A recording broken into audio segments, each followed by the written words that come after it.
Assalamualaikum warahmatullahi wabarakatuh. Di media platform TikTok saat ini ada sebuah video yang sangat unik dan lucu, yaitu memperlihatkan seorang beberapa anak ya sedang melakukan praktik tayamum dengan menggunakan media bedak, sehingga wajah mereka terlihat cemong ya dengan media bedak tersebut. Dan kemudian setelah ditelusuri, ternyata penggunaan bedak tersebut adalah untuk melihat kesempurnaan dari areal-areal tayamum yang wajib diusap. Nah, selanjutnya yang menjadi pertanyaan adalah bagaimana sesungguhnya fikih memandang esensi dari tayamum itu sendiri. Maka saya Muhammad Faikil Misakim, dalam 5 menit ke depan mari kita bahas tentang tayamum. Rekan-rekan sekalian, tayamum merupakan sebuah rukhsah ataupun sebuah keringanan dari Allah Subhanahu wa taala untuk memudahkan hambanya untuk beribadah kepadanya.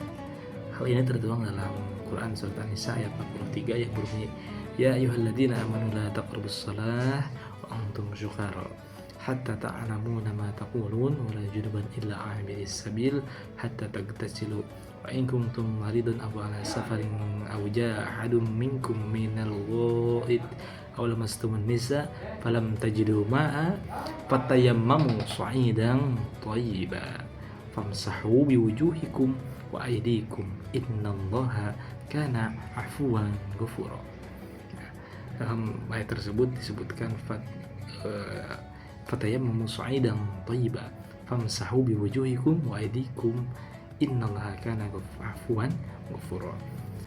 Dalam ayat tersebut disebutkan di akhir ayat, yaitu falam tajidu ma'an fatayammamu sa'idan thayyiban famsahu biwujuhikum wa aydikum innallaha kana 'afuwan ghafura. Maka ayat tersebut menjadi landasan yang kuat untuk melakukan tayamum, namun dengan beberapa syarat. Adapun syaratnya, yang pertama adalah ketika tidak menemukan air ataupun waktu untuk mencari air dikhawatirkan akan menghabiskan waktu sholat sehingga sholat itu tertinggal. Yang kedua, dalam keadaan sakit yang tidak memungkinkan untuk menggunakan air sebagai media bersuci. Dan yang ketiga, air sangat dibutuhkan karena kebutuhan mempertahankan nyawa, mempertahankan diri, kelangsungan dari hayawan-hayawan yang dimuliakan oleh syara. Adapun hayawan yang tidak dimuliakan oleh syara sebagai berikut. Ya, selanjutnya adalah bagaimana kaifiyah untuk melakukan tayamum sendiri. Jika kita di Indonesia, maka kita berpandangan menurut pada Imam Syafi'i, dan saya di sini merujuk kitab yang sangat masyhur dan sangat dasar dan mudah dipahami, yaitu kitab Safinatun Najah, yang di sana menyebutkan ada beberapa rukun dalam tayamum. Yang pertama adalah naqlut turab. Nah, naqlut turab di sini yaitu memindahkan tanah. Maksud memindahkan tanah tersebut adalah memindahkan tanah dari media yang akan dipakai ke telapak tangan dengan cara menempelkannya. Yang kedua, diusap-usap.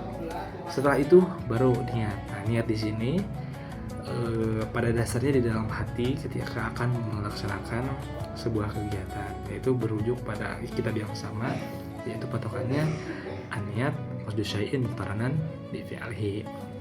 Nah, yang selanjutnya adalah mengusap wajah. Nah, cara mengusap wajahnya yang penting seluruh areal wajah ini terusap dari atas wajah, dari mulainya tempat jadinya rambut sampai ke bawah sini, ya, area rahang, tulang rahang, dan pinggir-pinggirnya juga dari telinga kanan dan kirinya. Jadi semua areal ini terusap. Adapun cara mengusapnya sangat beragam cara mengusapnya. Adapun saya menggunakan metode yang seperti ini. Yang pertama, kita rapatkan dulu dua tangan kita dan jempol kita direnggangkan seperti ini untuk mengusap areal pinggir wajah kita. Setelah itu kita tempatkan ujung bawah dari telapak tangan kita di ujung rambut sini, sehingga kita seperti ini ya, bisa dilihat ya, ini terusap, ini juga terusap. Nah, seperti itu. Maka seluruh area wajah ini terusap. Selanjutnya adalah mengusap dua tangan sampai siku. Ya. Kita mengambil lagi ya tanah ataupun media untuk bertayamum kita. Selanjutnya biasa ditemukan kembali. Nah, dalam mengusap tangan telapak tangan kiri mengusap areal tangan kanan, dan untuk telapak tangan kanan mengusap areal tangan kiri dengan cara metode yaitu membagi telapak tangan menjadi dua bagian, yaitu ujung sampai pertengahan telapak tangan untuk mengusap areal punggung tangan, dan dari tengah sampai ke bawah sini untuk mengusap areal dalam dari tangan ini. Nah, kita contohkan saja ya. Kita mengusap dengan menggunakan areal ujung sini hingga pertengahan telapak tangan untuk mengusap di bagian punggung tangan. Ya, kita usap ya sampai siku. Setelah itu kita dibalik, ya, kita balik seperti ini. Nah, dan ini tidak boleh digunakan kembali karena sudah mustakmal. Nah, setelah itu kita usap kembali ke sana. Namun diperhatikan dari telapak tangan ini jangan sampai menyentuh telapak tangan lainnya karena untuk digunakan ke tangan yang sebelah kiri. Nah, selanjutnya lakukan hal yang sama ya, sampai sini, putar ya, kita lurus seperti itu ya. Selesai tayamum dan kita siap untuk beribadah sebagaimana mestinya.